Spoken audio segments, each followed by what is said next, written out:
আপনাকে কি করে ভালো না বাসি ইয়া রাসূলুল্লাহ। যখন আপনি আমাকে ভালোবেসেছেন সেই 1400 বছর আগে, যখন আপনি আমাকে মিস করতেন, আশা করতেন যেন আমার সাথে দেখা করতে পারেন, অথচ তখনও আমি জন্মই হইনি। সেদিন সাহাবীরা আপনার চোখে পানি দেখে বলল, ইয়া রাসূলুল্লাহ, আপনি কাঁদছেন কেন? আপনি বললেন, আমার ভাইদের খুব দেখতে ইচ্ছে করছে। সাহাবীরা বললেন, আমরা কি আপনার ভাই নই ইয়া রাসূলুল্লাহ? আপনি বললেন, না, তোমরা আমার সাহাবী।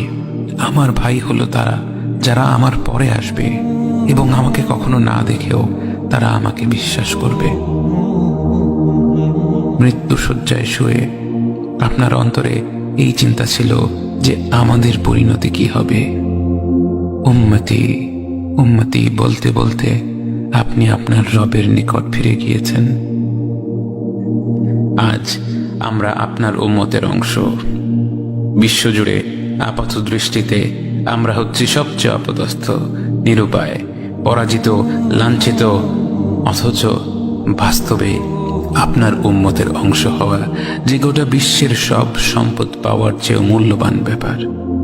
আজ আমার মনে যত আশা, যত আকাঙ্ক্ষা, যত স্বপ্ন, যত চাহিদা, সব কিছু পেয়ে গেলেও নিজেকে এতটা সৌভাগ্যবান মনে করতাম না যতটা মনে হয় আজ আপনার উম্মতের একজন হতে পেরে।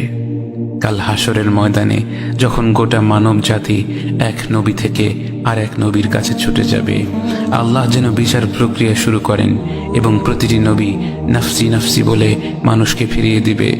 অবশেষে যখন সবাই আপনার সামনে হাজির হবে এবং আপনি গোটা মানব জাতির প্রতিনিধি হয়ে আল্লাহর সামনে সিজদা করবেন, সেদিন আপনার উম্মতের সদস্য হওয়ার পূর্ণাঙ্গ মর্যাদা প্রকাশ পাবে। ইয়া রাসূলুল্লাহ, আপনাকে কেন এত ভালোবাসি তা তো ভাষায় প্রকাশ করা যাবে না।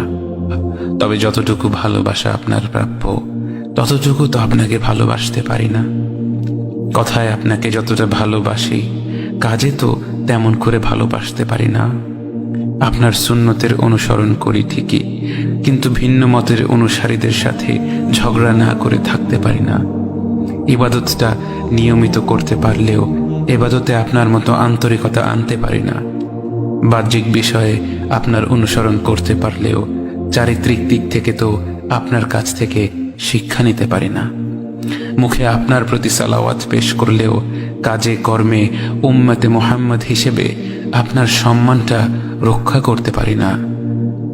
রাসূলুল্লাহ, হাবিবুল্লাহ, নবিয়ুল্লাহ, ইয়া মুস্তাফা, আমরা তো আপনার উম্মত হবার যোগ্য নই, কিন্তু আপনার রব তো সবচেয়ে ক্ষমাশীল। তিনি তো আমাদের যা প্রাপ্য তার চেয়ে অনেক বেশি অনুগ্রহ প্রদর্শন করতে সক্ষম।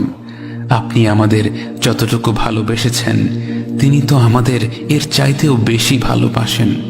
আমরা আমাদের ভুল ত্রুটি সম্পর্কে যতটুকু অবগত তিনি তো তার চাইতেও বেশি অবগত।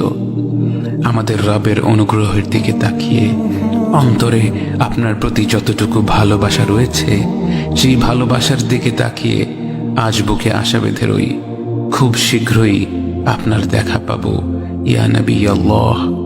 খুব শীঘ্রই হাউদে কাউসারের পাড়ে আপনার হাতে তৃষ্ণা মেটাবো ইয়া হাবিব আল্লাহ।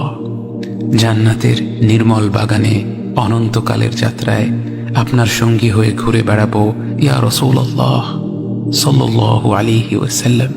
লা ইলাহা ইল্লাল্লাহ।